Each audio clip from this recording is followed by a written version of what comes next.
Welcome to the Business Bites Podcast, the podcast for busy entrepreneurs. Whether you're an online entrepreneur or seeking after brick and mortar success, this podcast brings you quick bites of content so you can learn and grow anywhere you are. Now here's your host, Rachel Brenke.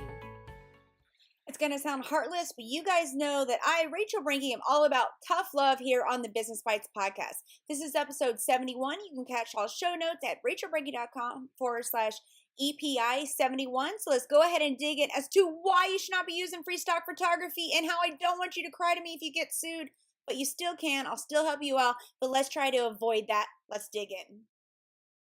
All right, let's face it. It is super easy when we're developing our brand or we're putting up a blog post, social media post, and we just want to get it out there. We want to get some really good imagery. I get it. It's easy just to log on to these stock sites and to grab an image, or even to go off the internet and just grab from Google Images. Well, before I dig into why you guys shouldn't be doing this with these stock sites, and again, let me clarify on this a bit. I'm talking about stock sites where users are uploading and you're getting to utilize them for free or extremely low cost. In fact, I'm a huge proponent of not using any of these stock sites that have contributors and just purchasing directly from individuals who are selling the images. Of course, I'm going to get into some tips later on for you guys to make sure you can completely protect yourself. But before we do that, let's go through a little bit about Copyright 101 real fast so you guys can understand why this is a big deal. So when it comes to copyright, anytime you guys create something, when you're writing that blog post that you're looking for an image, or you've taken an image in the course of your business, or music, or your text on your website, anything like that, all of that, when it's put into a fixed, tangible medium, is copyright protectable in the United States at creation. We don't have to go and take the next steps to register. Now, I'm going to explain in a minute why you probably should do it, but you don't necessarily have to. Let's talk about copyright in the context of images, since we're talking about not using these stock photography sites or Creative Commons licenses. The thing is, the individual or the entity that has taken the photograph are the owners. They are the intellectual property rights holder to that image. They get to have the control over where it's distributed, reproduced, if it's altered. You get this whole bundle of rights when you're the owner. Now, you guys have to stop and think about that for a second. If you own something, you're the one that gets to be able to give permission for someone else to use it. But let's say you loan something to somebody else. They don't necessarily have the rights to loan it to another person or to sell it or to alter it in any way. And that's what's kind of happening with these contribution sites. We're seeing many people who are not the copyright holders who are snagging images, uploading them to these free Creative Commons sites that you guys are now en masse going to download from, and they are agreeing that they're the copyright holder even though they're not, and they are giving this Creative Commons license. They have no rights to give any said license because they're not the actual copyright holders. Now, yes, I understand that there probably are copyright holders of images that are uploading to these sites, that they're okay with their images being used there. However, the thing that we need to look at is it worth the risk, okay? Before we dig into that, I just want to touch a little bit on registered versus unregistered copyrighted works. You know, I have other videos and podcasts on this for you guys, but just remember, if you are creating something, you get the copyright protection in the United States at creation. The downfall, however, is that you can only receive actual damages if somebody infringes upon that work.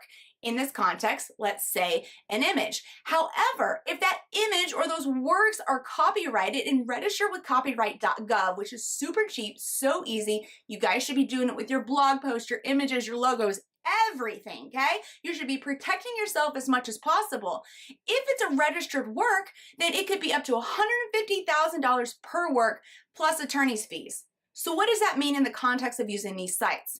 Let's say that Janie takes a photograph, but then Sally decides to snag it from Janie and upload it to one of these free Creative Commons sites for you guys to be able to use in your blog or on your social media. The problem is Janie is the copyrights holder. Sally may have been the one that stole it, but the fact that you guys are grabbing it from this website, thinking that everything's okay, you could be in big trouble. If Janie, the individual that took the photograph and the copyright holder, if she went and registered the images, what does that mean for you? You could potentially be liable for up to $150,000 per image. Not only your attorney's fees, which in a copyright infringement suit can be like $50,000 to $75,000, Even if you do have a defense of saying that you got it from this site, doesn't mean that you're not liable though. You could also end up having to pay Janie's $50,000 to $75,000 of attorney's fees. So look at that. Let's just take the low end of it. We're looking at $150,000 for one image, $50,000 for her attorneys, $50,000 for yours. We're looking at $250,000 minimum. Do you guys have that? Think about this, $250,000. And here's the problem is, it's so easy these days for people to be able to find when their images are being used. There's websites, and when I say images, we can also substitute it for text. There's Google alerts, and there's sites out there that you can upload an image or upload your text to, and it will crawl the internet and let the copyright holder know what's going on, and then you can end up getting pinged. I don't understand why many of you would want to put yourself at risk like this. Look at the numbers that we just talked about, at least $200,000 if you guys end up having to go to a suit. And here's the really thing a lot of people don't understand. They maybe sit there and think, well, I went through a stock website, I agreed to the terms, I thought everything was good, but if you are sued by the copyrights holder, that may be a defense that you can bring up, but you're still gonna have to spend the time, the money, and the energy explaining that to the other party and potentially doing that in federal court. I don't want that for you guys. I don't want you guys to have to deal with this. Fundamentally, I also want us to be respecting other people's intellectual property. I'm not going out to y'all's websites or YouTube channels and just grabbing your videos, your images, or your text and using it. And again, if you guys have watched my other videos or the podcast, you know that crediting someone is not enough. So don't just think, oh, I grabbed an image and I'm going to put a credit, it's all good. That's still copyright infringement. If you're putting it into your business, if it's going on your business social media, onto your website, and it doesn't even require that you are claiming it as your own. It doesn't matter if you credit it. You guys have to be mindful of this. You know, and the thing is that I just don't understand why so many are willing to put the money on the line. You may as well just go ahead and start saving that money and put it into a savings account, because it's getting to the point that it's not if it happens, when it happens that you're going to get pinged. Let's also look at this from a marketing perspective. Why would you want to have the exact same image that hundreds and thousands of other people are putting on their website? And again, I completely understand that it's just, you know, you need an image, you see a good one, you want to snag it for your business, and it just makes it so easy. But if you're really, really committed to developing a good visual brand, you're going to do it legally in the right way so that you're protected and not putting yourself at risk. But you're also going to make sure that you really have control over that brand. If you're using the same images as somebody else, you start diluting your brand. Okay, so even if you are hiring one of these sites that they take the images and you know that they do, and you purchase the license from them for use, and you know, I've been there, I've done that. I try to support as many photographers as possible, but I'm still running the risk of other people having the images and it diluting my brand just a little bit and then causing confusion with the consumers. So I'm looking at this not just from the legal perspective of wanting to save time and money and energy and not having to fight a copyright infringement suit. I'm not just looking at this from the fact that I want to respect other entrepreneurs, but I also want to protect the brand that I've created and actually create a brand that is original. So I hope this helps you guys. I totally understand that you're probably going, oh my gosh, I have all these images on my website. What do I do? It's time to start cleaning them out.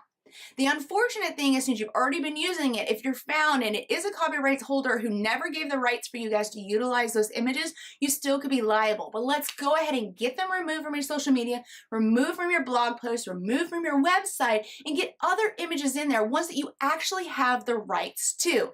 I really recommend you guys either learn the photography for yourself or hire a local photographer who can give you the right licenses or permissions to use these images in your workflow in all the areas of your branding. I get it. This was a scary little video, really fast talking, a lot of great information. Hopefully you guys will rewind and listen to it again. I'm just going to leave you with one last thing. $200,000. Is that one image really that great that you want to spend $200,000 when you could spend a couple thousand for customized photography with your local photographer?